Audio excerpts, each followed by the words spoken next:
So is the barber entitled to moksha? If he cuts hair of people's hair, is he entitled to moksha or not? Is our cook in the kitchen entitled to moksha?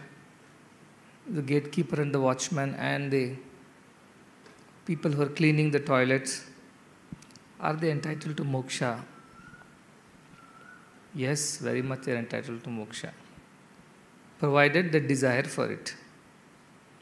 If they only desire for a salary, for the haircut that is given, salary for the food that has been cooked, some appreciation for maintaining the premises clean, some kind of a reward or recognition for a good security service, if that is all they desire, then that is all they get. Though they are entitled for much more, but they have only asked for so much. Therefore, they are only going to get so much.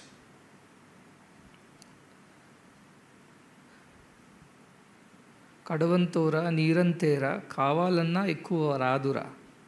Whatever is the size of your pot, the vessel, the cup, that much water only can you take from the well or the ocean. Chinnu Chelimulo Munchinaina, Sapta Sagaramulu Ninchilaina, whether you dip that cup into a small pond, or whether you take the cup to the great ocean, water will come not according to the size of the ocean or the lake. It will come according to the size of the cup. Is anybody entitled for moksha? Yes, everybody is entitled. Everybody is entitled to this divine bliss, to this freedom, to this state, exalted state of supreme peace, prashanti.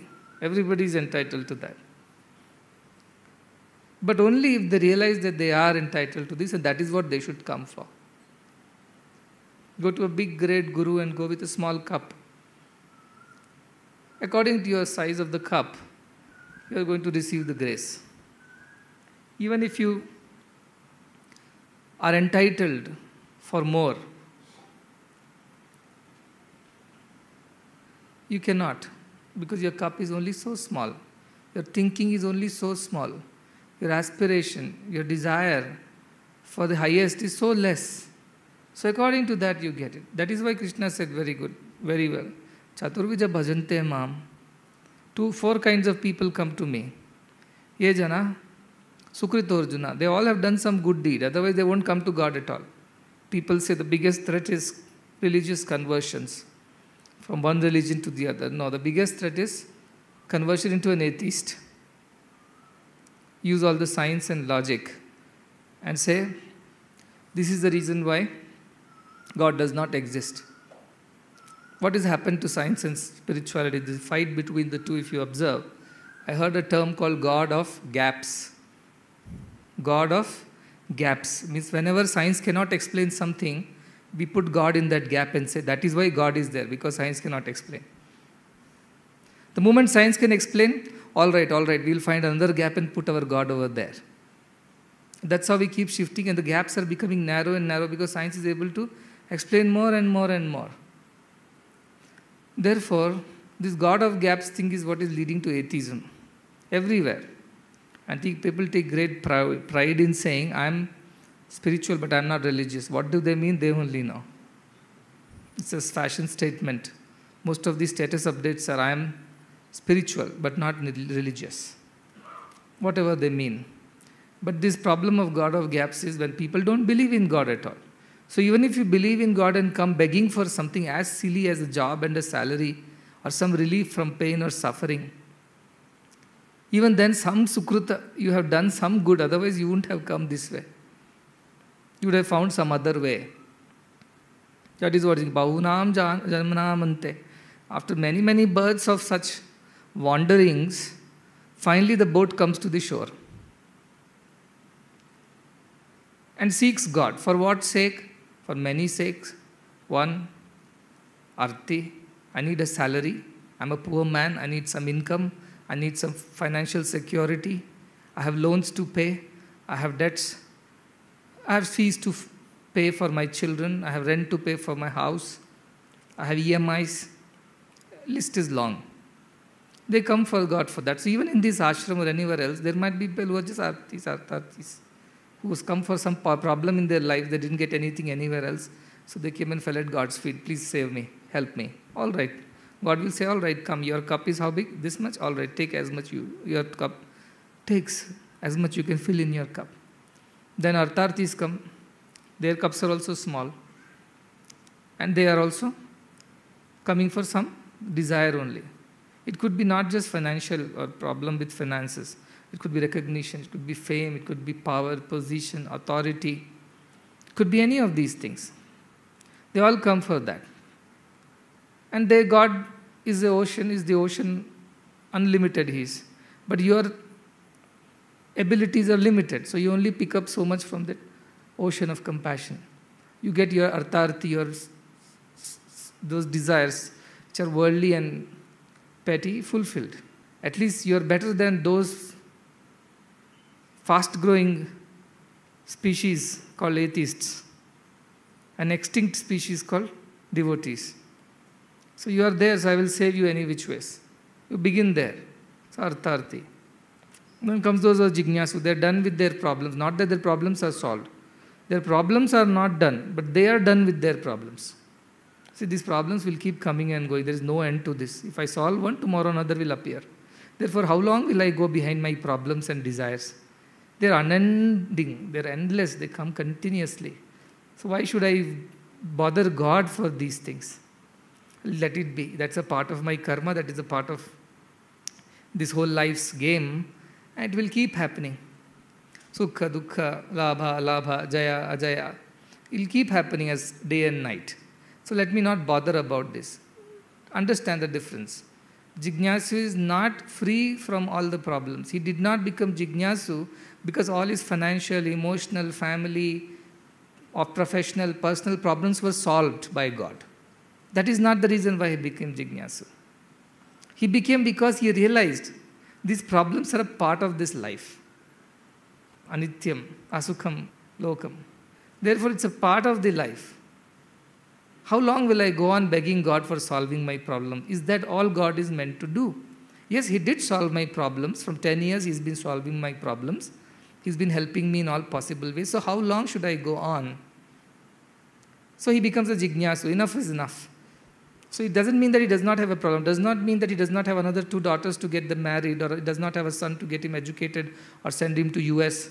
Or it does not mean that he does not have a property dispute happening with his brothers or sisters. Or it's not that somebody has not cheated him or her for something in their lives. Yes, or somebody is not sick. Nothing like that. They have all these. But they have grown above these and said, enough is enough. Let me seek higher things. But then again, he's a jignasu. He's only asking questions. Does he mean to truly find the answers? May not. His joy is only in asking questions. Some children are there in the class. You must be knowing teachers. Their joy is in harassing the teacher by asking questions. They don't mean anything. They don't need to know the answer also. They already know the answer. They are most of the time testing the teacher. The teacher also knows the answer or not. There are some children. Why they ask questions? So that everybody should know how brilliant they are, how much they have done homework and come. So there will be people. Like that there are jignasu. But what happens? Again our Ashtavakra laments.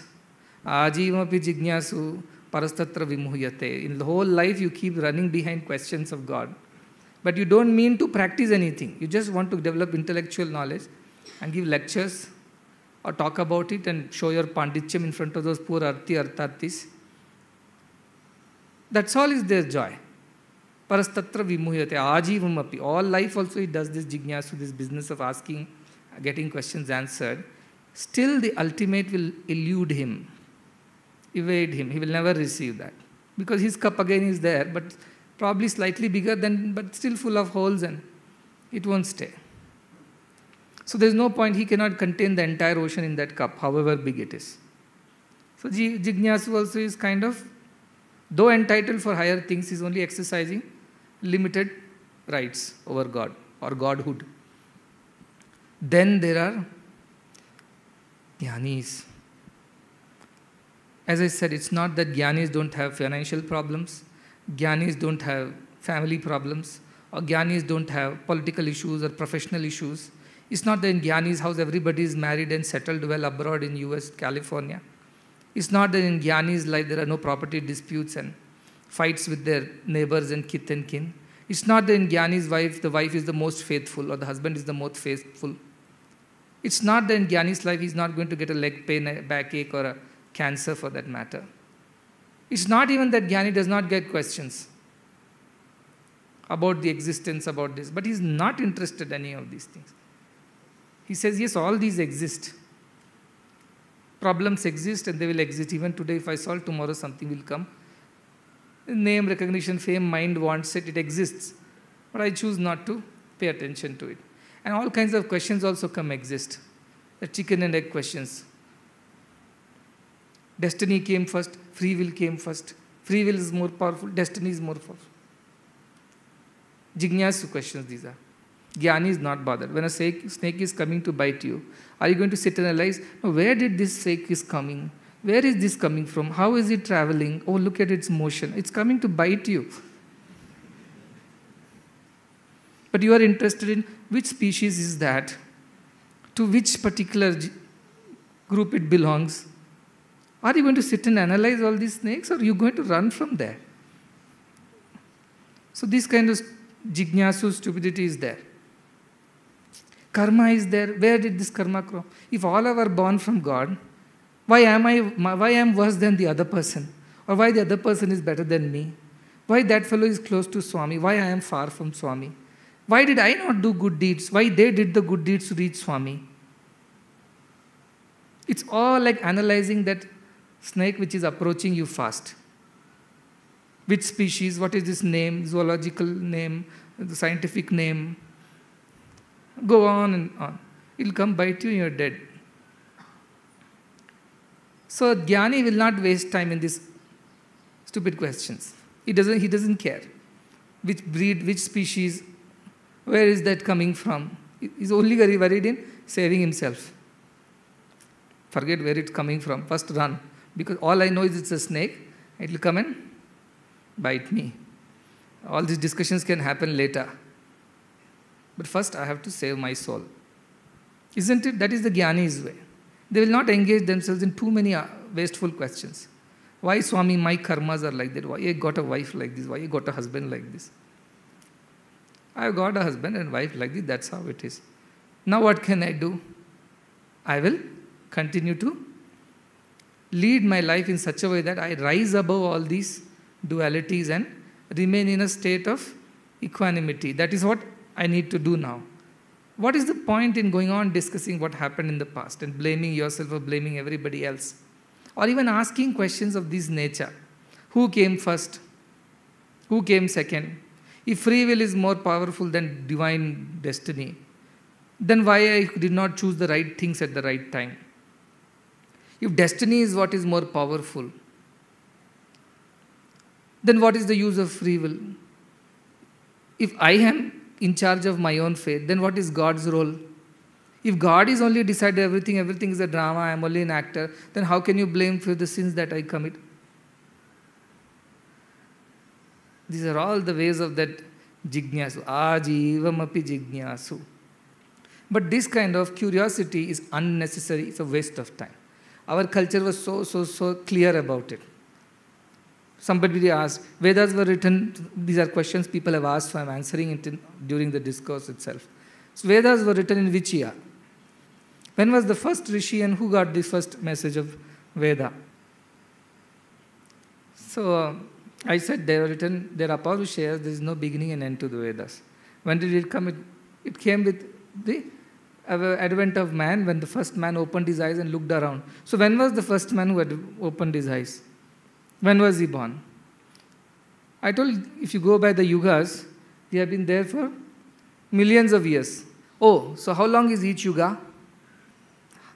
And if we are in this particular cycle, the Manavantara, when was the previous Manavantara? And who was the Brahma and the Manu for that? And why was he the Brahma and Manu? Why I was not? No end to this questioning. So please don't waste your time. You don't have to prove your pandityam to anybody. That somebody comes and says, most of these gurus are actually thriving on the jignasus, idle curiosity. They come and their only question is these kinds. And whatever the Guru answers, whatever they understand, they think now they are more spiritual because they got the knowledge of where the origin of universe was, who was the first avatar, and after that who came, and after that who didn't come, and what were the number of cycles. And they're so interested in all the periphery, so interested in beating around the bush.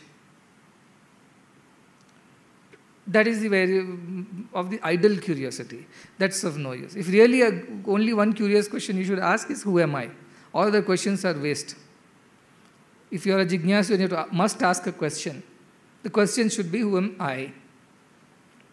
All other questions should be discarded. Why this mind was created like this? Why God did not create it in a way that it is more controllable? Why God had to create it external going? Why it was not internal going? It is not going to solve any problem. It is not going to help our mind or ourselves at all on this path. So our scriptures did not sit and document which rishi came on which day and which time. Nobody cared. They were only interested in the knowledge. They were not interested in the facts and figures. Where the Western thinking is documenting, recording facts and figures. And they forget the knowledge. They don't think about that deeply. And because of that, what happens? Our culture looks inferior. Oh, these people don't even know when the origins of these things were. So probably they don't know anything. They're simply blabbering. What is the proof? Till 25, 30 years back, they said our culture is only, 2,500, 3,000 BC? This Harappa. Now they're saying, no, there are some things which are 7,000, 8,000 years old also. Then after some time they'll come, I think there is something more than that which we don't know. It will go on like that. This is idle curiosity. Idle curiosity. When did the Upanishads get written? When which sage appeared first? Who got which message? Unnecessary. In Kabir Das, one beautiful doha is this. He says, Jati na pucho sadhu ki, pucha lijiye gyan. Don't sit and ask the sadhu, what is your origin, which language, which place are you coming from, which caste you belong to, which ashrama you are associated with. Jati na pucho. Don't waste your time asking these questions to the sadhu. Puch lijiye gyan. Ask the knowledge. I don't care which of these ashramas you are from and which caste you belong to. You come from north, east, west, south. I don't care. I'm interested in my emancipation and I know you can help me. So I'll not waste my time asking curious questions. Tell me, give me wisdom, give me jnana. That is the nature of the true sadhaka. Not interested in this periphery and this idle curiosity. They're only interested straight into the wisdom, the core of it. So that is jnani. So we must strive to be like that. Don't ask idle questions. Especially this origin of the universe, karma, free will, destiny. You know there is karma, you're experiencing it, that's all is the truth for now. You deal with that truth. The snake is approaching you fast. So sitting and analyzing its species, its generic name, its scientific name, you run from there. Are you going to, who's going to, after you are dead, you will report, I was bitten by certain species of the certain snake whose generic name is this, scientific name is this, that's how I died. Is that what is important at the end? Rather, you ran from there and somebody asked, which snake was chasing you? I don't know, it was a dangerous snake, I ran. Are you going to feel guilty? Oh, I did not check which snake was that. How do I report it to the newspaper tomorrow? Is that going to be your concern? No.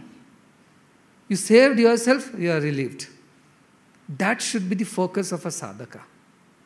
Instead of going in lanes and by-lanes of tarka, vada, shastra, upashastras, waste of time. You straight focus on where you need to go. And that is to know who you are. That is all that matters at the end.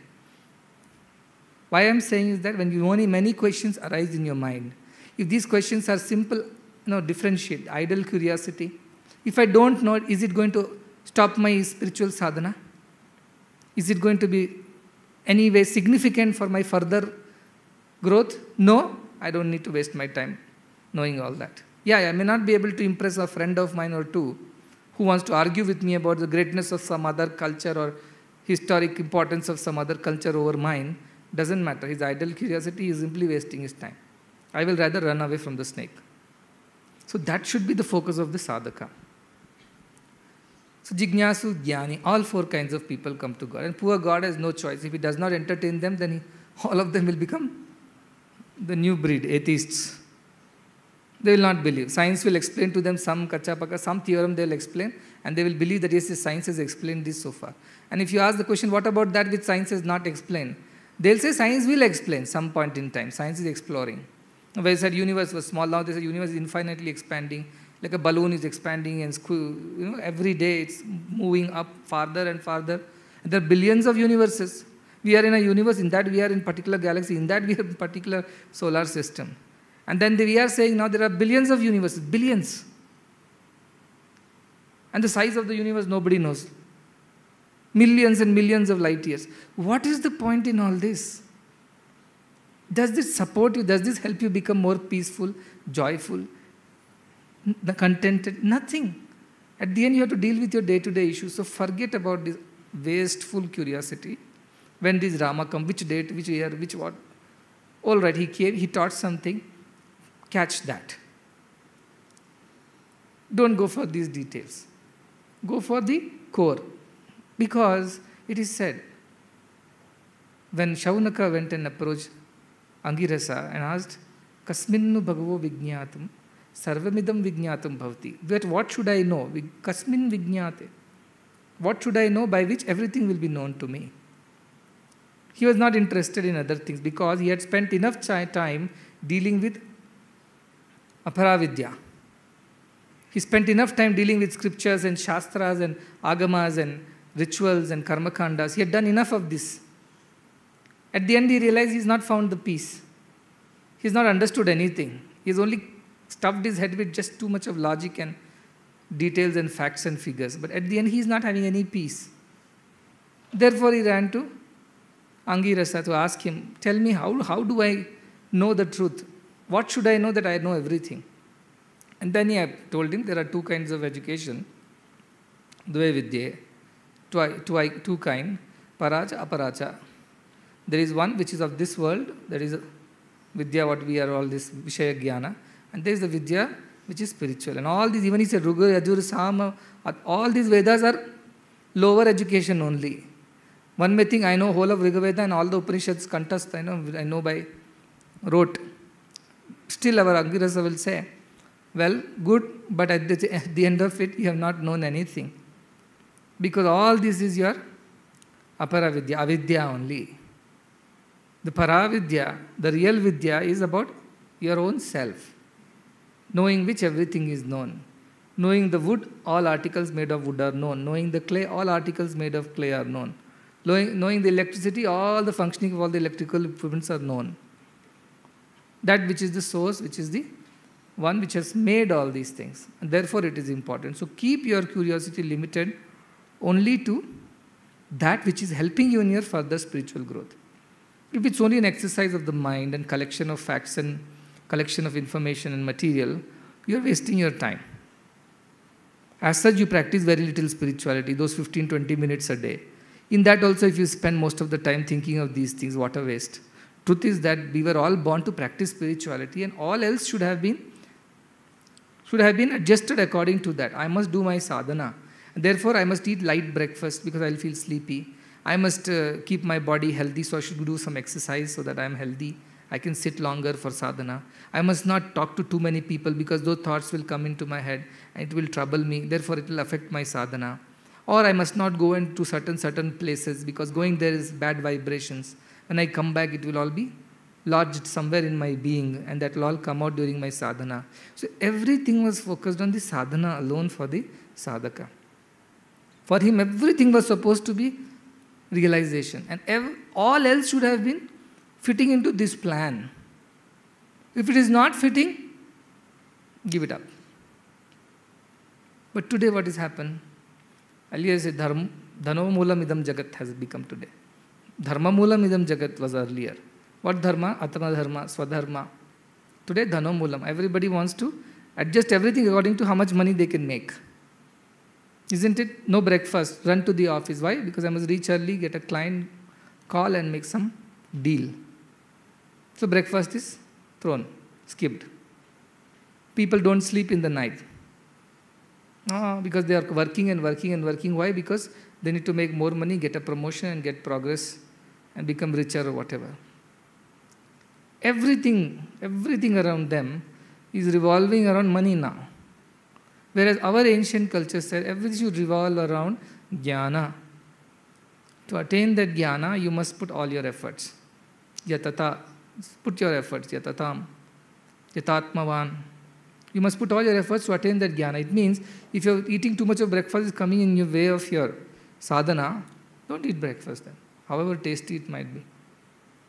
If today's breakfast is masala dosa and I have a privilege of eating 3 of them, but I know after eating 3 dosa, Om is not going to come out of me. What's going to come out? You know what is going to come out. Therefore, I will not eat too much masala dosa. Yukta ahara viharasya. I will contain my habits of eating, visiting, karmasu, cheshta, everything. I will control all my desires, all my actions. I will limit them to the bare basic minimum. So that my sadhana, my abhyasa does not get affected by it.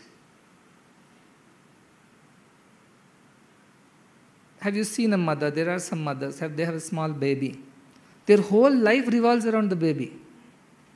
She wakes up, before the baby wakes up, she must cook the baby's food, keep it ready. Before the baby wakes up, she should be ready to feed.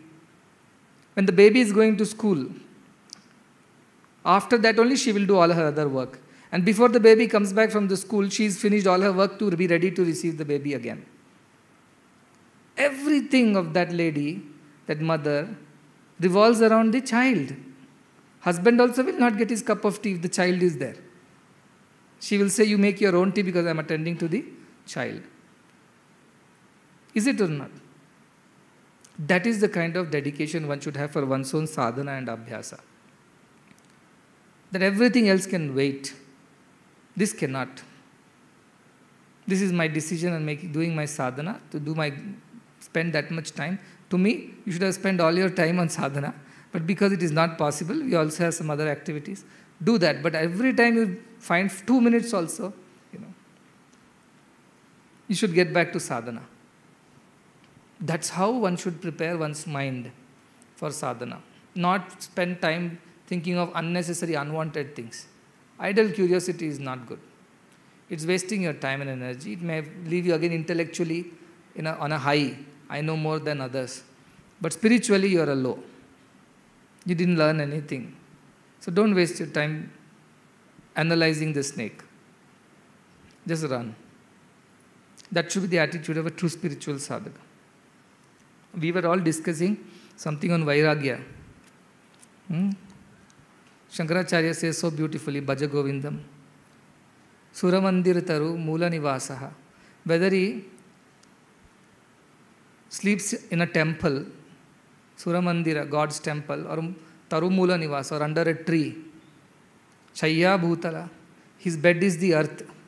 Ajinam Vasa, his clothes are the bark of the trees. Means he has nothing basically bare. What happens to such a person who is so indifferent to all these things?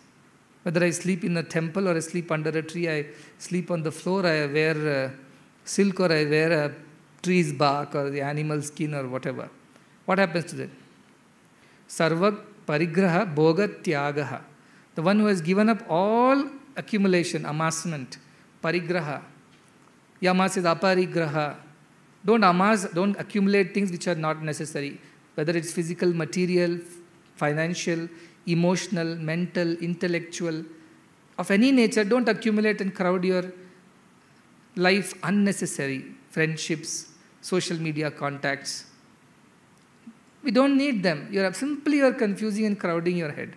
So aparigraha, Yama says, aparigraha, get rid of those.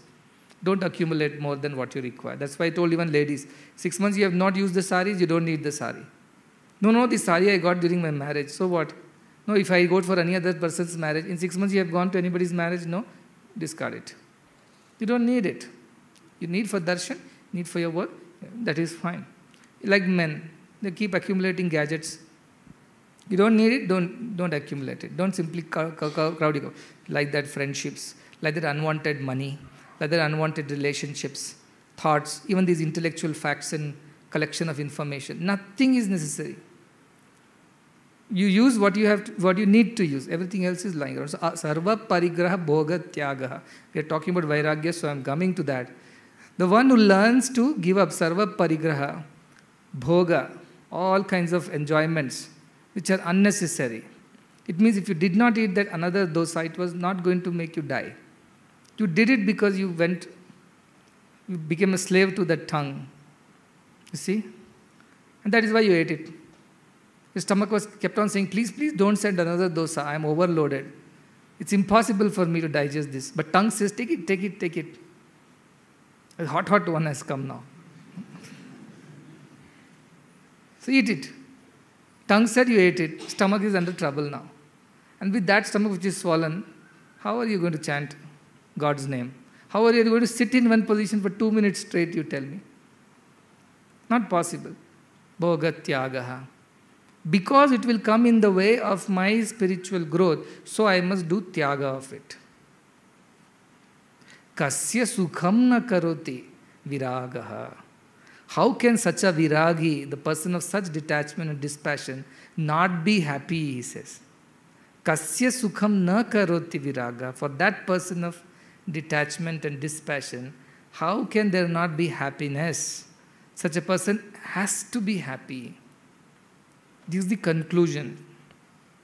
So when you struggle to now practice vairagya, and you are finding possible, you made a list, merits, demerits of all your thoughts, words, actions, objects, accumulations. Why should I keep it or why should I throw it? Why should I keep it? So you have 10 points in why should you keep it. You have 2 points in why should you throw it. Most of them. Because you are attached. Find a reason why it will be useful, why I need this, why I have to have this. It's important for me. You will keep writing. Isn't it? Then what you realize at the end, your mind is playing, it's filling up why you should have it. And heart just says one thing, should not have it because it's going to come in the way of your spiritual growth. That's one argument heart has. And rest all of the arguments are by the mind. To list out a long list of why you should not give up, why you should not throw it away, why you should not detach from some thought, word or action or people or place or objects or idea, information, emotions. Why should you not? It will give a long list. Like I asked some people, if somebody is making a mistake, you should have pointed out, no? You should have pointed out. You will save the entire system if you are able to find somebody who is making a mistake. You would have helped everybody. What is the answer, I would have heard that person. Because God is in that person also. So I would have told something and that person would have been hurt. Therefore, I will not tell. I didn't tell. I'm sorry. My question is that if God was really in that person, would he be making that mistake in the first place? If God was only operating to that person, as you supposed to believe, you seem to believe, can that person behave in that particular way? It means at that point, God was not operating. His mind was operating. And therefore, you should have pointed the mistake. And who would be hurt? God is not hurt. God never can be hurt. It is the mind which will get hurt, ego which will get hurt. That's fine. That's fine. You shouldn't have kept quiet. See, this is what I'm saying. Mind's logic. He'll give a wasteful logic. All logic is a waste. Even if it gives 100 reasons why I should have it and my heart says one, and the only thing that you should not have it because this is not spiritual, this is not going to help you attain your goal. Enough. That one argument is enough. One argument is enough to throw everything away. Of course, you may have 2-3 more arguments. No, you may need it after a week or after 10 days. You have promised somebody, so you need to give this to that person. Whatever be the reason. There might be 2-3 more meritorious reasons. But one reason that this is not spiritual and it's not going to help me grow spiritually, more than enough to discard all the reasons the mind gives why you should have it. Why you should have wealth, why you should have big family or money or more properties or so much more intelligence, knowledge, skills, talents. If it's all not helping you in the spiritual path, just mercilessly, ruthlessly, I said heartlessly, dump it. Whoever it might be. It might be the dearest of your friend, but is not spiritual. Then you don't give me the logic. No, if I have the responsibility of helping my friend come up, isn't it? The people are saying, when Karna went and joined Duryodhana, did it help Karna? Or destroy him? He couldn't change Duryodhana, nor he could make peace with his own inner conscience. In a state of confusion, utter confusion, he died. Whereas Vibhishana said, my own brother is wrong. And all other brothers, cousins, nephews, everybody is supporting my evil brother. And I know if I talk against him, he may just finish me off. Or may throw me out of the kingdom. And then whatever little comfort and, these things I have, the palace and the privileges will go away and I will be on the road. So what should I do? He didn't think once also. My brother is not on the side of Dharma, is not for Rama, I am not for him. Walked away. See the dispassion. You are asking how to practice Vairagya. This is how you should practice Vairagya. First and foremost question, is it going to help me attain the spiritual goal? If not, dump. No arguments. Don't even give time for mind to, it's not a court of law where you give chance to both of them to argue out their points and whoever weighs more wins the argument and wins the case. No. If one argument heart comes up with, this is not spiritual, it's not going to help you in your spiritual growth, that is worth hundreds of arguments of mind why it is worth it. Just dump it.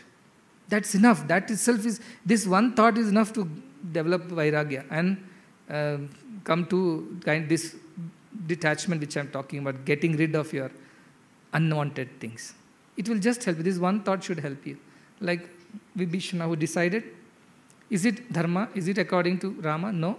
Whatever it is, there might be plenty of wealth on this side. There might be all the comforts and all the privileges that I am going to have or going to lose now. I may be separated from my own wife and family. I may be killed.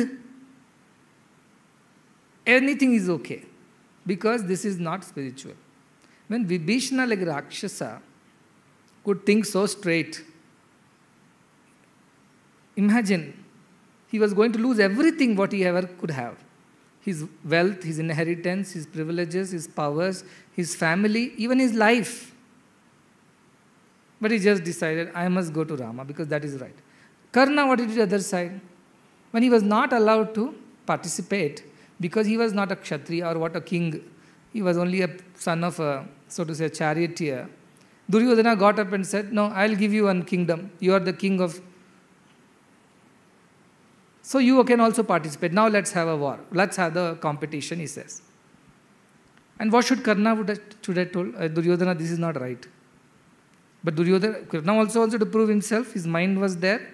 It wanted to, do what it wanted to do. So he accepted the offer, went ahead to prove his supremacy. And then what happened? He became indebted to Duryodhana.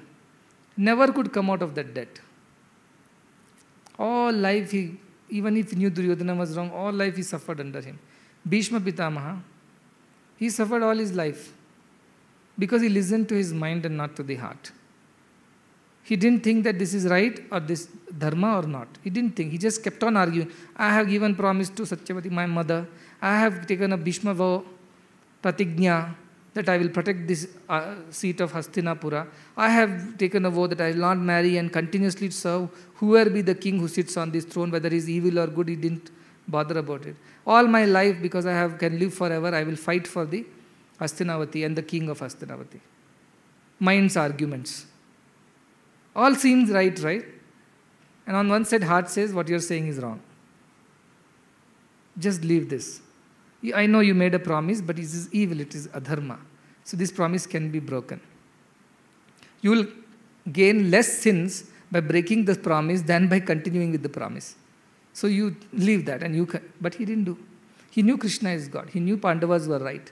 He also raised the Pandavas, right? He knew everything that Dhritarashtra is, usurped the throne in the absence of Pandu. And he doesn't deserve it, nor his son Duryodhana deserves it. He knew everything. But what is the use? At the end, he decided in the favor of his mind and gave up the voice of his heart. Sattva Buddhi was not there. So Sattva Buddhi alone can help us in these situations. Our Sattva Buddhi should tell us, if this is not going to help us in our spiritual path, it could be simple as the dress that I wear, the food or the quantity of food that I eat, the number of hours I sleep, the places I go, the things I see, the kind of stuff I read, the kind of videos or kind of movies or kind of external things that I watch. For everything you should develop disinterest.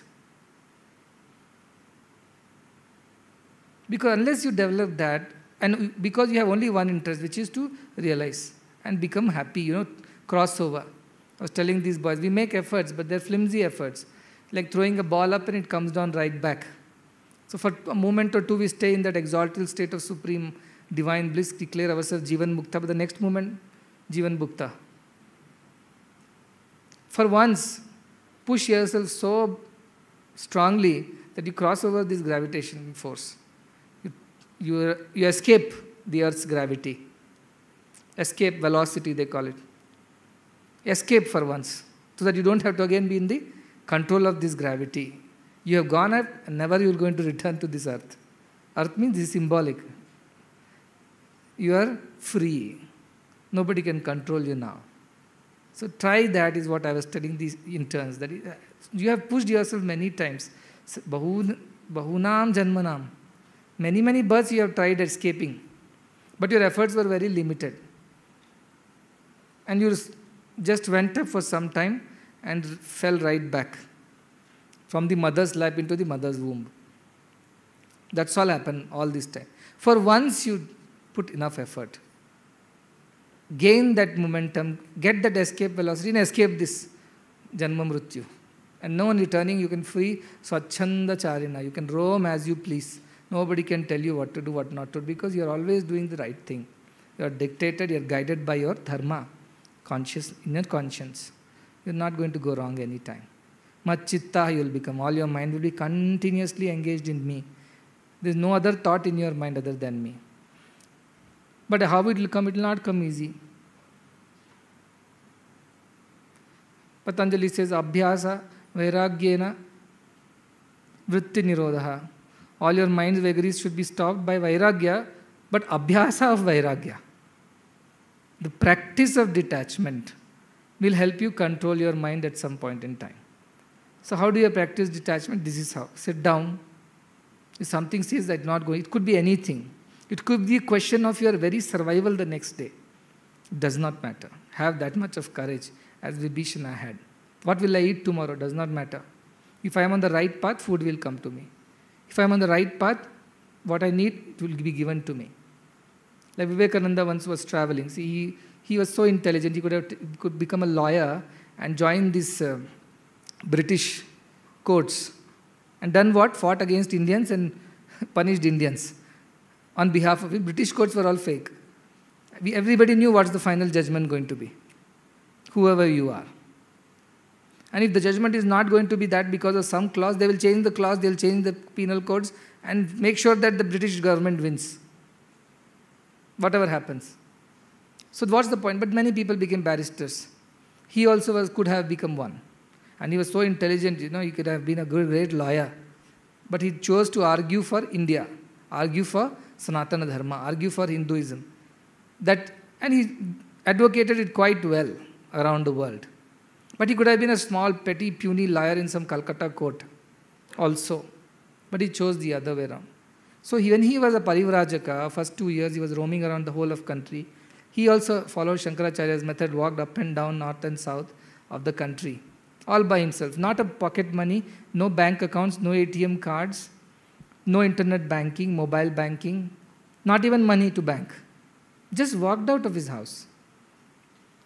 And roamed around seeking God, seeking knowledge, seeking the understanding of country, which needs emancipation.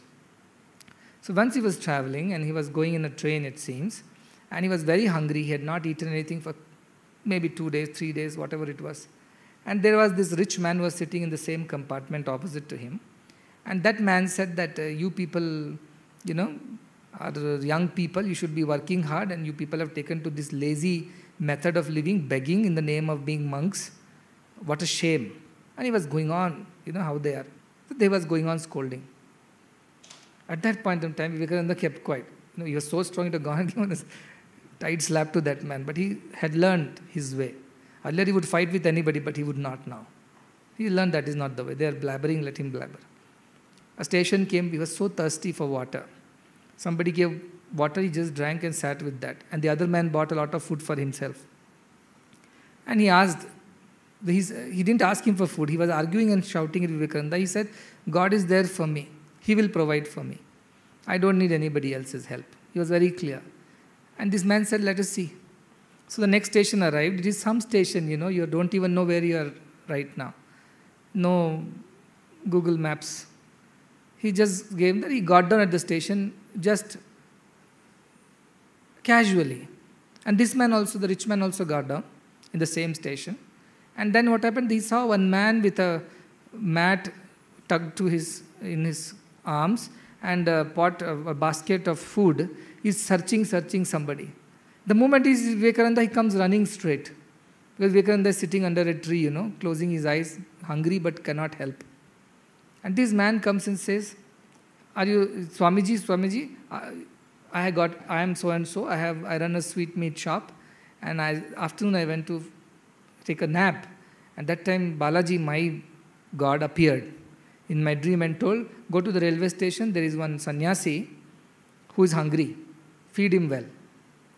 And so he came running, searching for the sannyasi in the station. He found Vivekananda, spread the mat on the floor, made him sit, washed his hands, feet, and opened a whole lot of food. You can imagine it's from a sweet shop fellow. All the favorite things, he came and spread in front of him. And this rich man, the merchant who was traveling, got a shock. So clear. Vivekananda is so clear. And therefore he deserves all the adoration. That's why he deserves God. Because he didn't come with a small cup, salary, wife, money, children, car, flat, bank account, stocks, bonds, FDs, pensions, insurances. He didn't come with these cups. He came to drink the whole ocean. He came to become the ocean.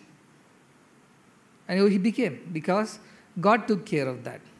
So that is Vairagya. When you know that it's not going to help you in your spiritual path, just throw it. And I'm so boldly declaring, Krishna declares, Sarva dharman parityajya, mam ekam sharanam vraja. Leave everything to all dharma that you think. Somebody wrote to me, Swami, look at intelligent question. Yama appears in front of me, says, I give you a boon, but there are 3 choices I have. 1, I can do something, I can become Chiranjeevi or something. 2, it's like all those temptations of Nachiketa he offers me. First boon is that. Second boon is that my mother is on deathbed, he can give life to my mother. Third boon is he will tell me the Brahman so that I can be liberated. Now which one should I choose, Swami, he asked. I think Mother's Day influence. 1, all wealth I'll give you, which is for himself, which this boy said I will not accept because I have a bigger problem at hand. That is, my mother is on her deathbed. And the next thing I have is Brahman. To know Brahman and be liberated.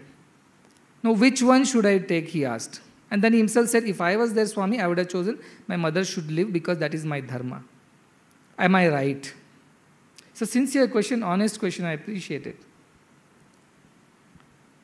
But then yesterday I told you the hierarchy of mothers. Did I or not? Tyajet purusham kulusyartham gramasyartham kulam tyajet gramam janapadasyarte atmate prithivim tyajet. For the sake of family, give up yourself, individual.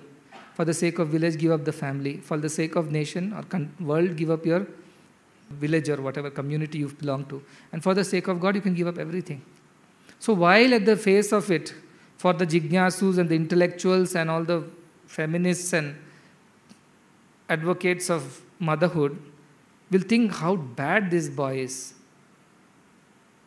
But to God, Because to ultimate whom he is loyal to, he'll tell, yes, you give me Brahman.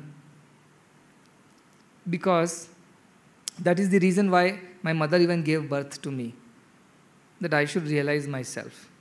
She didn't give birth to me that she can live forever. She gave birth to me because I should be able to grow and realize Brahman.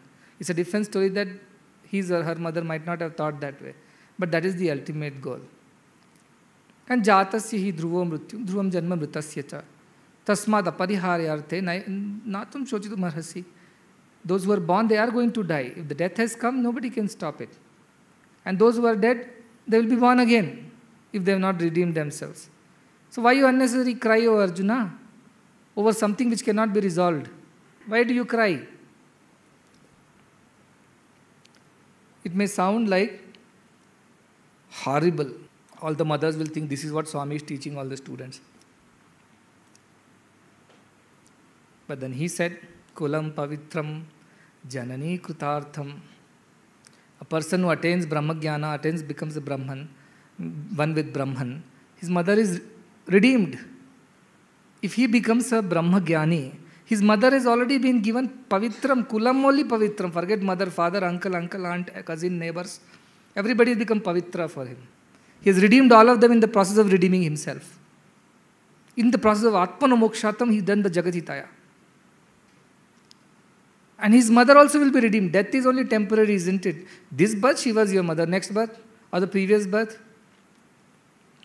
So as a son, what is your highest dharma? To redeem your mother of deaths and births. Is that not the highest dharma of a child? And when yesterday only told, Kulam pavitram janani krutartha, mother will be redeemed.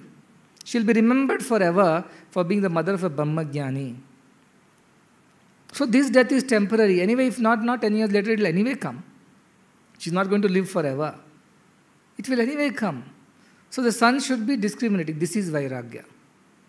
Now mind will give you 110 arguments. She bore you for 9 months. She struggled to feed you, clean you, take care of you, looked after so much. All life she has done.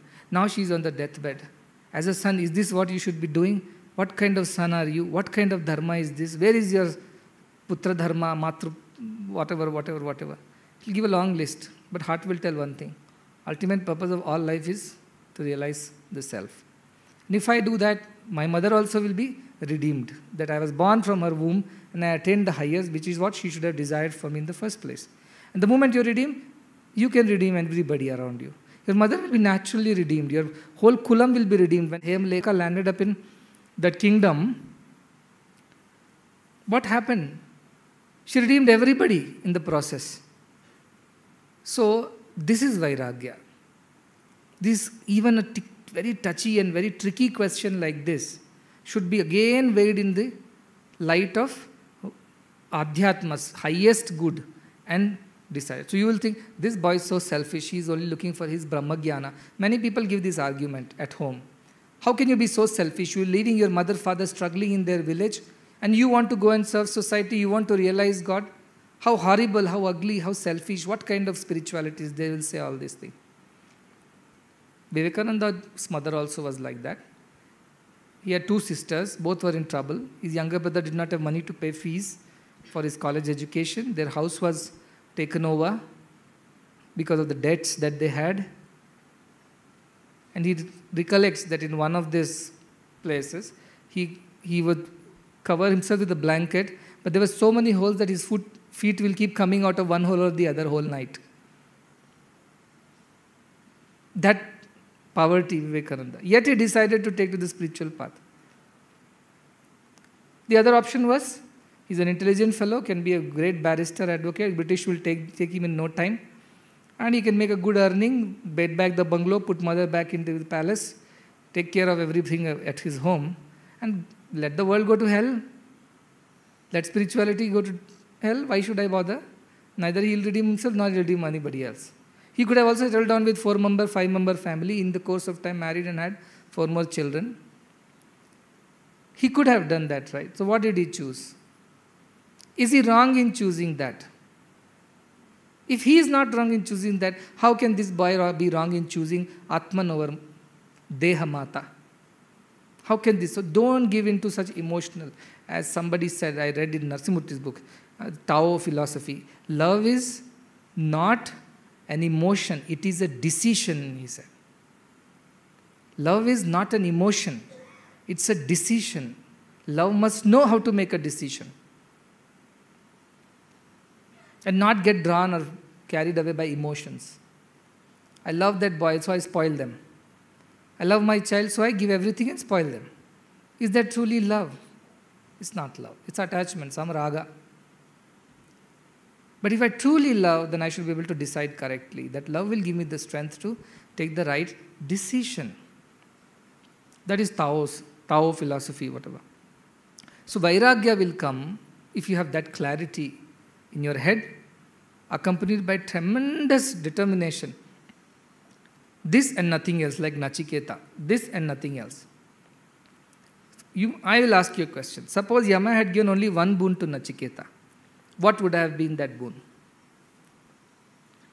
First boon of Nachiketa was, please make my father happy. When I go back, he should accept me and should be happy and live long. All right. Second boon, he said, please teach me the way we can go to heaven, because my father desperately wants to go to heaven, but he's not knowing how to go.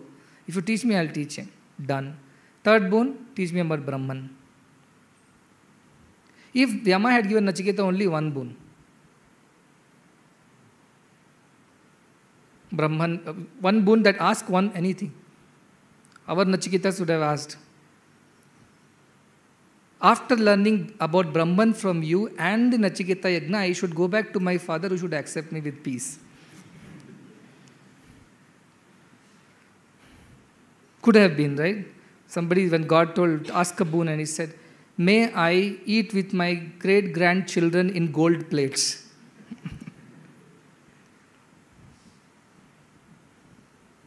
Would Nachiketa have done that? My question is, may after I attain Brahman and the way to heaven, go back to my father and live happily with him. That vara won't work. So if he had asked, I am sure Nachiketa would ask, okay, teach me Brahman. That's all he would have asked. He wouldn't have asked, I would go back to my father should get redeemed out of this Maya. He would have told, teach me Brahman even then, because I have found a perfect teacher in you. And I cannot miss this opportunity. Only you can teach me. You alone can teach me. Therefore, you teach me, I don't care about other things. Because all this, I've had hundreds of fathers, hundreds of mothers, as Gopikas told Krishna. And Krishna pretended to be angry with the Gopika who came late.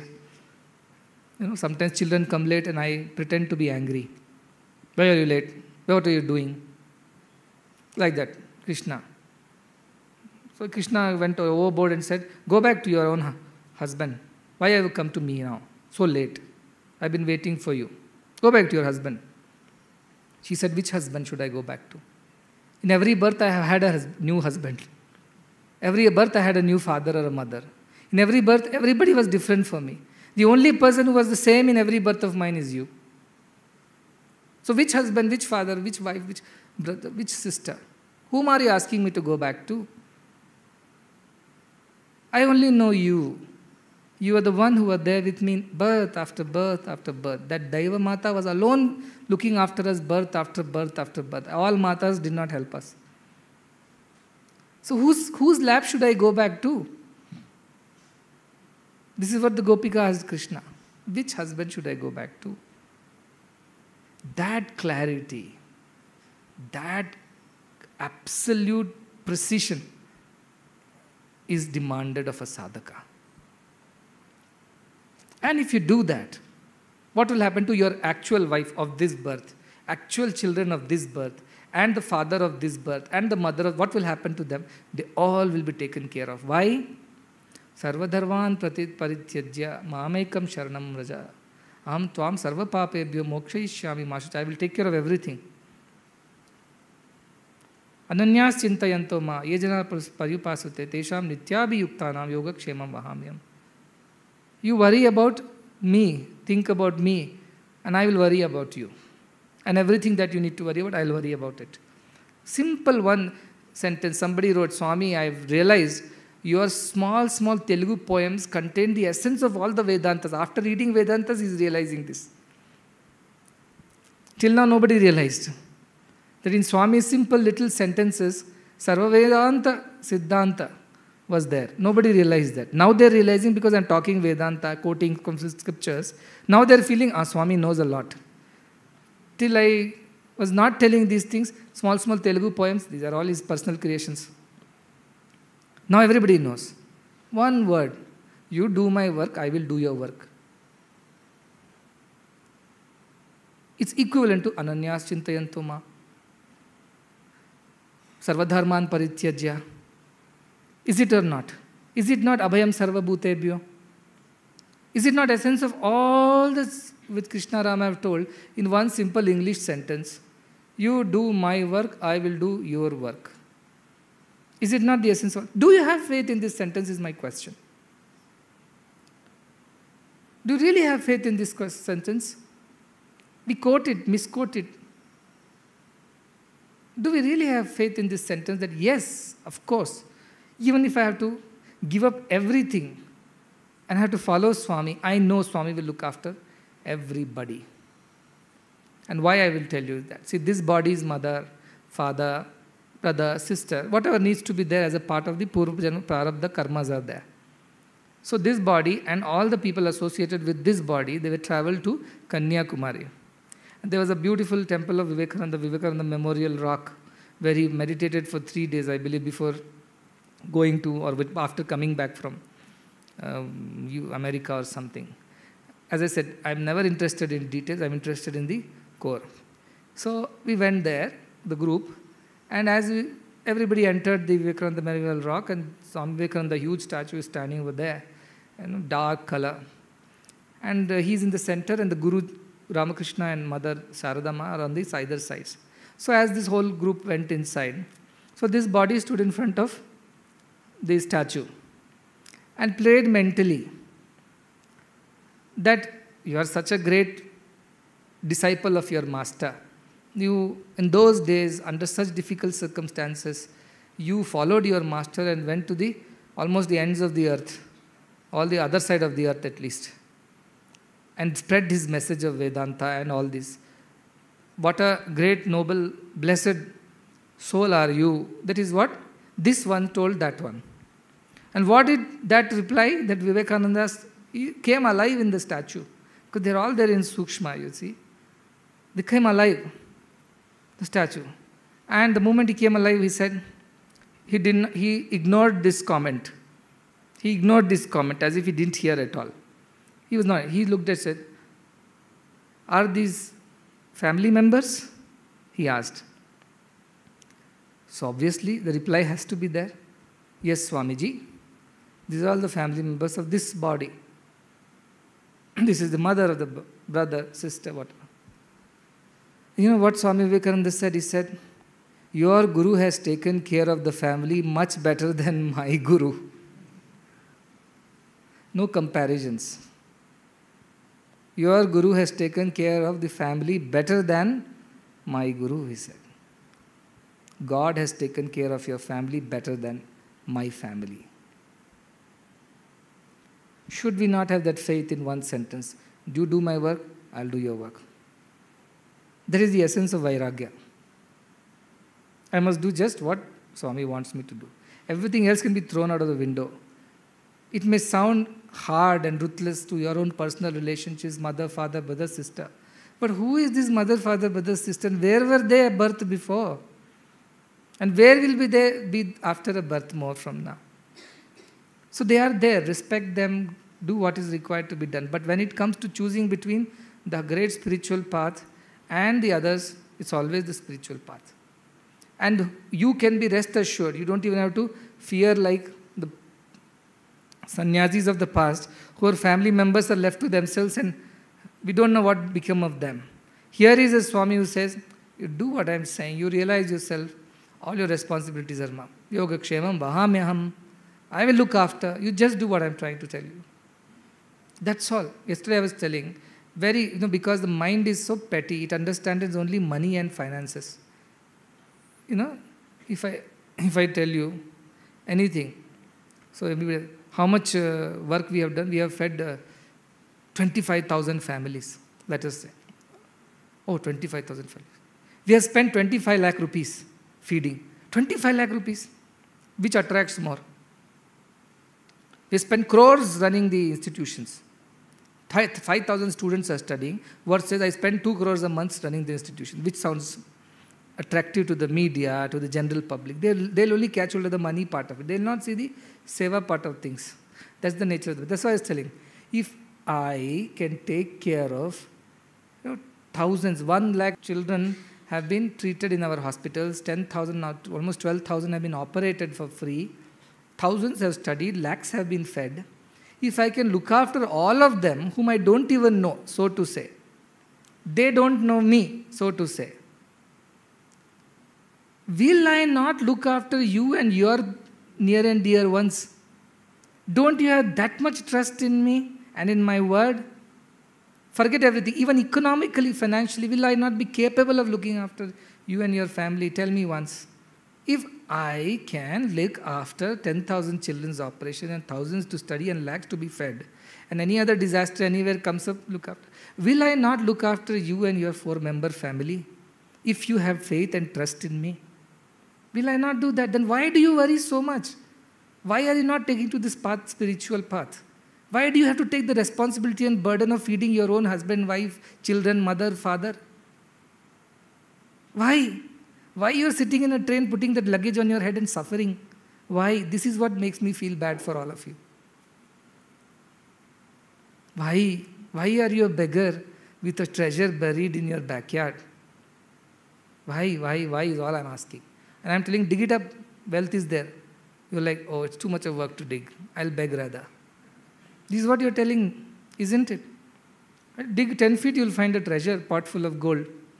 10 feet, who will dig? I have to sleep, I have to eat, I have to entertain myself, I have to watch a movie, I have to read this book, I have to go and meet my friends, I have to go look after this, look after that. I have also office works, trust works. Where is the time to dig that 10 feet and pull the pot out? It's okay, I'll beg every day for the next 100 years and lifetimes to come. That is, I'm okay with that. Because I have all the other things to do other than time to dig the treasure out. That's all you are saying to me. And what am I saying in return? Forget all this. Ananyas chintayanto ma. Think of me alone. Forget all these things. Think of me alone. I will look after. Just do what I'm saying. You do my work, I'll do your work. What is my work? You become Jnani. That is what I'm saying. Now I'm so much more vocal about it. Nothing other than Jnanis will work for me. How can I help you? Become me, you help me. If you can't become me, you don't help me. Now I'm all the more vocal. I'm continuously telling. Till yesterday I told, no, join the institution, become a doctor, become a teacher, become an engineer, become an accountant. All that was there. There were ways, methods. The goal was to help me. Today I'm telling, the only way you can help me is to become me. Anything less than that, you really don't help me.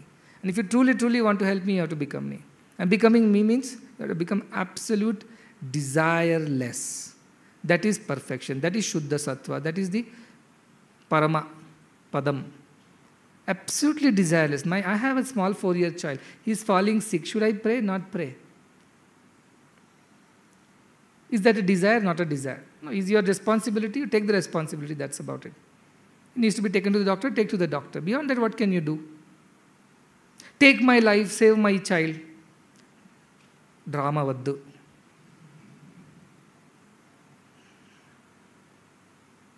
One man went to a sadhu, his Guruji.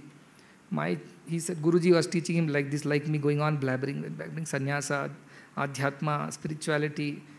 He said, Swamiji, you have no wife, no children. You don't know the joy of wife and children and the pleasures of samsara. How much love you receive, how much they love you, you know. You are wandering alone. You have no idea of dry life. He gave lecture to this sannyasi back. This sannyasi said, okay, let me teach him what it is. He said, I'll give you a small medicine, a herb. You drink that tonight. Tomorrow morning you won't wake up. Your breath will stop, your heartbeat will stop, your body will turn cold, but you won't die. You'll be alive. Okay? And watch what happens. You'll be aware of what's going on. So he gave him that little herb because just to challenge. He said, I will prove to you that my people love me so much, they'll do anything for me. And you, sannyasi, you don't know anything about all these things. You have a dry, useless, neerus life. There's no joy in your life. All right, take this herb. He ate that herb for the experimenting because he was so confident, you see. He slept. Next morning, didn't wake up. After some time, mother realized, wife realized, children realized, and all the lamenting and crying started. He's dead, he's dead, he's dead. So sannyasi had assured, I will come at the right time and wake you up by giving you an antidote for that. So he was assured of that. He was lying there. So sannyasi entered after some time. He said, what happened? I heard so much of sound and noise here. Oh, my husband has passed away. In good age, he has passed away. He's not even 50, 40, whatever. Oh, my son has passed away. What is this mother? I should not, what a plight of a mother who has to see her own son's death. I should have died before my son. All kinds of lamenting. So this Guruji said, okay, you are all so upset with his death. I have a solution. If anyone gives their life, I will exchange it for his life. If anybody says, I'll die and let him come up, it'll be fine. So everybody's looking at each other's face. Wife is looking at mother-in-law's face. Better this lady dies, I'll be done with her. Mother is looking, oh my God, this lady, better this daughter-in-law dies, I'll be at least living peacefully. Nobody's saying anything. Brother, cousin, all friends. Somebody said, so wives thought, I may get caught, So she said, I would have died for sure. But there are small children. They need mother's love more than father's love, you see. I have to look after them. So there is no way I can die. I would have very much wanted to die, you see. But I'm helpless. But this old lady, she's been around too long. Maybe just now she lamented, I should have died before my son died. What a fate of a mother to see her child die in front of her eyes. So probably she can be exchanged for this man. This man is listening. Then mother, he's wanting to know what my mother would say. For whose sake I would be ready to die, If Yama comes and tell. Then this old lady says, I would have died at this moment. I have no attachment to anything, no desires whatsoever. But my son had promised that he will take me to Tirtha Yatra. And if I don't go to Tirtha Yatra and die, even if he is alive, would he be at peace? He will curse himself that I could not take my mother to Tirtha Yatra. I should spare him all the sorrow and misery and guilt that will come. So I should not die. Because I must finish the Tirtha Yatra which my son had promised to me. Therefore I should not die. Both mother-in-law and daughter looking at each other's face. Oh, you are cunning, I am double cunning, you see.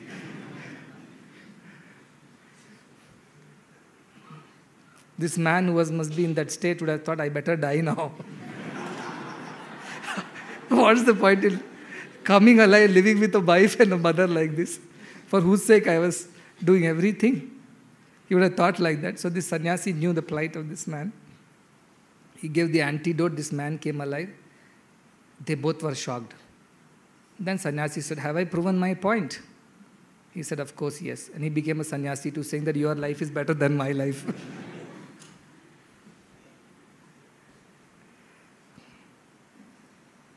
Ask this question to yourself. How many of your people will die for you? How many of your people will die for you if it comes to that? Ask this question to yourself. You will know the answer. Nobody will die for anybody else's sake. Nobody. Don't go by cinemas and those illusory stories and movies. Truth is this. For everybody, their life is dear. And they'll find some reason or the other why they should be alive and not others. They'll find a reason. Unless Hemlekha had shaken Hemchuda out of his reverie or dream-like living, this is life and this is enjoyment, Hemchuda would have never taken to the path of spirituality. So for me, it is for me to shake you all out of this slumber. Don't give these emotional excuses, oh, this is mother, that is father, they did this for me, I did for them. I have responsibility, I have son, first I am this, second I am that. In front of Atman, all are same. Who is mother, who is father, who is brother, who is sister. Ko mitrani, ko dhanani, ka cha vishayas dasvaha. Kva shastram, kva cha vijnanam, yada me galita spruha. What is friend? What is money? What are all the enjoyments of the senses? What is shastra? What is jnana? For the one whose desires have melted away, galita spruha, all his spruha, desires, aspirations have melted away. What is there for such a person in this world? That clarity you should get. That clarity you should get. And if you think you are committing a sin by not doing your so-called son's duty, sister's duty, husband's duty, wife's duty, brother's duty, all that stuff, then remember that last sloka of our Krishna. Sarva dharman parityajya. You are a dharma of a son, I know. You have a dharma as a husband, I know. You have dharma as a wife, I know. You have a dharma as a whoever you are, I know. But sarva dharman parityajya. You can give up all dharmas. I will not consider you as a sinner. Because for whose sake are you giving up? Not because your wife is a headache, so you want to give up wife and say, I'm a sannyasi, which wife, which husband, divorce. No. You are giving that up for whose sake? For my sake. In the sense, for the sake of the Atman. For the sake of knowing your true self, when everything else becomes an obstacle in your path, you are willing to give that up. That clarity, if you develop, that is Vairagya. Could be anybody. I'm sure most of these husbands and wives will go home and look at each other like this. Will you die for me? They're right, no? All these movie influence is there. जी नहीं सकता, मर नहीं सकता, खा नहीं सकता, सो नहीं सकता. तेरे बिना. First. After marriage, जी नहीं सकता, खा नहीं सकता, सो नहीं सकता, पी नहीं सकता, तेरे साथ. With you I can't live, I can't sleep, I can't eat. Before marriage, without you I cannot be like this. After marriage, with you I can't be like this. That is the plight of the mind. It will tempt you, it will trick you, it will seduce you into things of the world. You won't even realize it. So sweetly, so cleverly the mind does it. And almost prove it to you. As a son, husband, wife, brother, sister, this is what is right. This is what is dharma. So do this. Forget listening to that Baba and Baba's blabber. Just do this. Your parents will call, your husband will call, your wives will call and tell, hey, what are you talking? This is what it is. I am working for you. You know, when ugly, what is them? Valmiki was killing people. He went to his wife. Narada told, this is what Narada told. The Valmiki was very happy with his wife, that Ratnakara dacoit, and his children. He was raising them well. He was proud. I am a good husband. I look after my children well. I give her new jewelry after killing people on the highway. I entertain with her with new things, food, all comforts in the forest. I protect them. So he was a very proud husband, like many husbands who are proud. I work 18 hours a day for whose sake? For the family's sake. No, he works for his sake. He wants his promotion. He wants his name. He wants to beat his colleague in the competition. He wants to show off that he has a bigger car than most of his friends. He wants to have a bigger house so he can tell, talk about it in his relative circle. He is not working for you. He may say so. So this Narada asked, okay, Ratnakara, you are so proud. You know this is sin. He said, yes, of course it is sin. But who cares? He said, all right, I don't care about it. But I just want one thing. For whose sake are you committing this? For the sake of my children and wife, because they are the ones whom I have to look after as a dharma of the husband. Okay, I will ask you only one question. You go to your wife and ask her, will she share the sin of what you are doing? Luckily, at that time, people still believed, even if they're criminals, they believed that there is sin and there is merit and papa, punya, and they'll suffer if they're committing sins. Luckily, even a dacoit's wife believed then.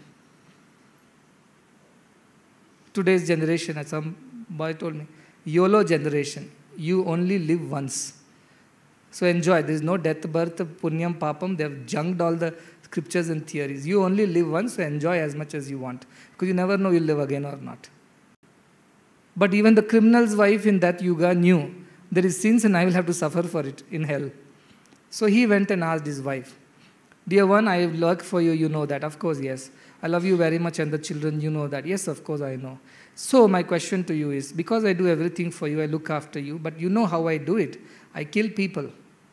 I loot people, rob people. Are you going to share the sin with me since you are my wife?" She said, "Why should I? Why should I share? That is your duty as a husband. How you earn is your problem. You married me. I'm your responsibility. You got children with me. They are your responsibility. As a father, you're supposed to feed. Now, how do you feed? You kill somebody, rob somebody, you work hard. You are an IT engineer, you are an army, you are a doctor, you are a lawyer. How does it matter to me? You cheat in your office or you work honestly. How does it matter to me? That's none of my concern. My concern is you should feed us because you have married me." He got a shock. No worse shock than this man who listened to his mother-in-law, mother and wife's conversation. He was shocked. For this wife, I did everything. And she says she will not share the sin, nor the children should share the sin. Vairagya came. And he became Valmiki. Today we don't know his wife's name. Today we don't know his children's name, but we know his name. Isn't it? Bhartrihari. I read about him. This man was a king in Ujjain. At least Ujjain is a very, very big kingdom at some point in time. Ujjaini it used to be called. King Vikramaditya was his brother. This man was Bhartrihari. So fond of his third wife by name Pingala. Infatuated. He cannot think of anything other than his wife. His guru was there, one Gorakhnath Baba. This Babaji came to the kingdom. And he saw this king and understood this king is losing his way, too much of infatuation, too much of attachment, but he has great role to play, bigger purpose. So what this Guruji did, he gave him a phala, Amruta phala. If you eat that, you will live very, very long, you will not grow old, you will always remain young, healthy. And he said, you are a king, you're a just king, you're a kind king. If you eat this, you will live long and serve the praja. So here is the fruit to you. The king took it very gratefully and went home and thought, if my wife lives longer, I will enjoy more. She should remain young, beautiful. She should not grow old, wrinkly. So let me give this fruit to my wife. So he called his wife and gave this fruit, Pingala. Take this fruit. You know, if you eat this, you'll always remain young. So he wanted the wife to remain young forever so that he can always boast around, I have Miss World with me. Or Miss Ujjaini at least. He gave. This wife was in love with the Senapati. And she thought, if I eat this, this king is not going to leave me. Let this king die some point in time. But if I give to this Senapati, I can enjoy the Senapati for a longer time. He'll remain young and vital. Otherwise, he'll grow old and weak. Then we cannot have pleasures. So she gave in turn to this Senapati. Senapati was in love with a maid.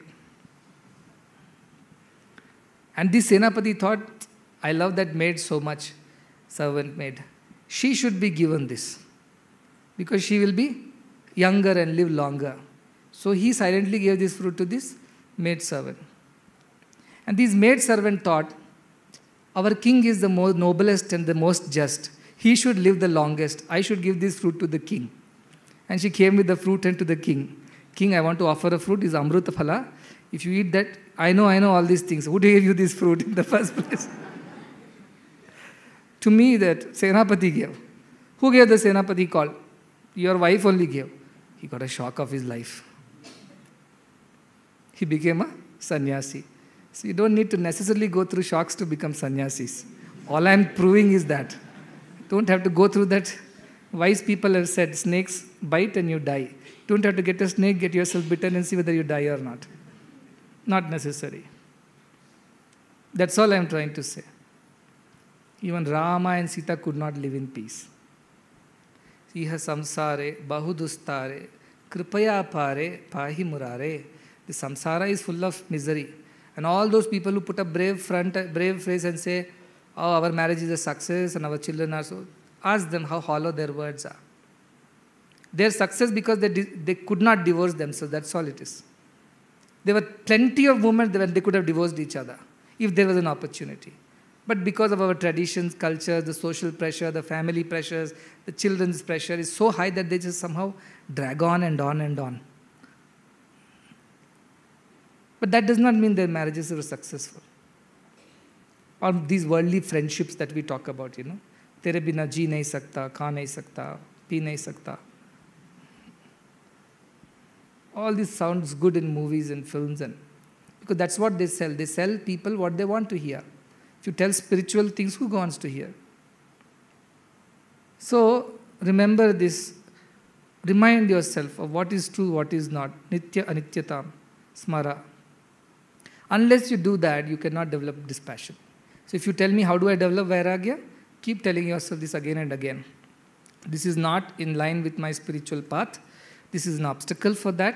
It could be as simple as having an extra dosa when you don't need to, or sleeping an extra hour when you don't need to, or making extra friendships when you don't need to, or watching extra things which you don't need to, or reading extra things which you don't need to, or going extra places which you don't need to. It could be anything. If it is not helping you to grow spiritually, discard ruthlessly, mercilessly. Mercilessly discard that mind and its vagaries. Say nothing doing. Kill it. Jnana khangena. With the sword of jnana. Kill it, they say. Cut it. Don't wait. With the sword of jnana, just cut those attachments and free yourself. No thinking. That's what I am saying. Your foot is caught in a crocodile's mouth. You have a sword in your hand. What are you going to tell? That is Brahman. This is Brahman. Brahman goes to Brahman. You'll allow your foot to go inside his mouth. What will you do? Take the sword and thrust it into the mouth of that crocodile. And out of pain it will leave and run. That is what Shankara told his mother. This crocodile is catching my feet and pulling me into this river. I shall die if you don't deliver me by permitting me to become a sannyasi. And that is a real mother. She said, if you have to survive by becoming a sannyasi, rather you become a sannyasi and survive, but don't die. That is motherhood. That is real love. So if your parents say, no, nothing like this, nothing like that, or your people, parents, or whoever around you starts advising in all possibles, tell them. The only way I will survive is if I can remain in the path of God. Any other way, I don't think I will survive. And they should say, yes, then if you think you will survive only that way, then so be it. And two mothers approached the King Edward and asked him, they're fighting over a baby, saying, this is mine, this is mine. The Edward was not sure how to do justice. So he said, okay, we'll cut the baby into two. One part to this mother, one part to that mother. The moment he took the sword out, the real mother cried out saying, please don't cut the baby, give it to the other lady, it's okay, but don't cut the baby into two. He told she is the real mother, give the baby to her. That is real mother, for whom the baby and her welfare or its welfare is more important than her desires, her attachments. She is a real mother. That is the ideal of motherhood or fatherhood, whichever way you put it. If there were two fathers fighting also, king would have done the same thing, cut the baby into two. That kind of clarity, parents, friends, relations, everybody should have, and you should have in the first place. You should have in the first place that I am here for knowing the truth and nothing less than that will be agreeable to me. If that means giving up everyone, everything, perfect. Give it up without thinking twice. Because the moment you start thinking twice, there is a possibility mind will come in and will convince you. Without thinking twice, then and there, immediately, tachana, do it without thinking twice. When crocodile is eating your leg, are you going to think twice? When the snake is approaching, are you going to think and analyze?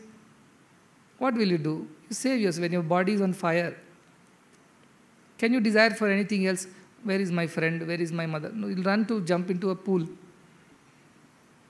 That kind of feeling should be there in you. Only then vairagya is possible. If that is not there, vairagya is not possible. You understand? I'll talk more about this, but you should go do a mananam about what I said. Mano buddhya hankaya चित्तानि नाहं न च श्रोत्रजिह्वे न च घ्राणनेत्रे न च व्योमभूमिर्न तेजो न वायुः चिदानन्दरूपः शिवोऽहं शिवोऽहं चिदानन्दरूपः शिवोऽहं शिवोऽहम्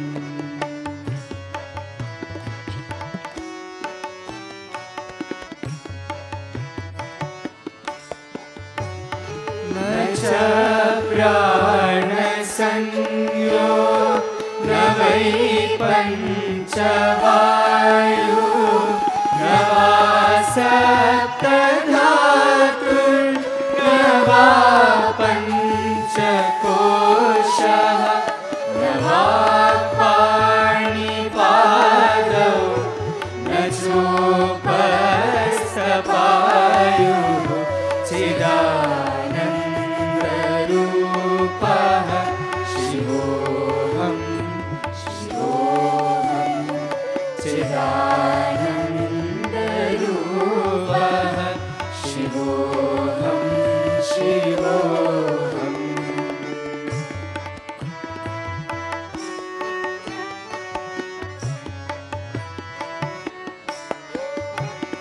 न मे द्वेषरागौ न मे लोभमोहो मदो नैव मे नैव मात्सर्यभावः न धर्मो न चार्तो न कामो न मोक्षः चिदानन्दरूपः शिवोऽहं शिवोऽहं चिदानन्दरूपः शिवोऽहं शिवोऽहम्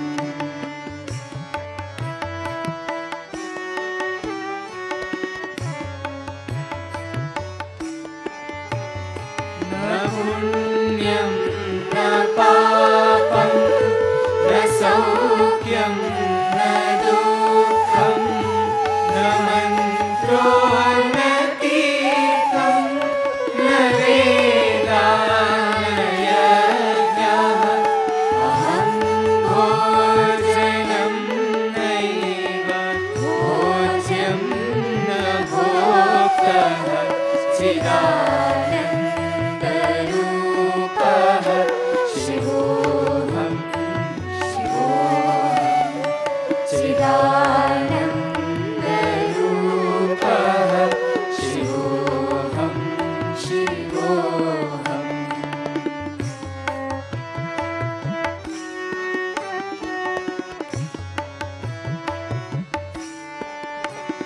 न मे मृत्युशङ्का न मे जातिभेदा पिता नैव मे नैव माता न जन्मः बन्धुर्न मित्रं गुरुर्नैव शिष्यः चिदानन्दरूपः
पिता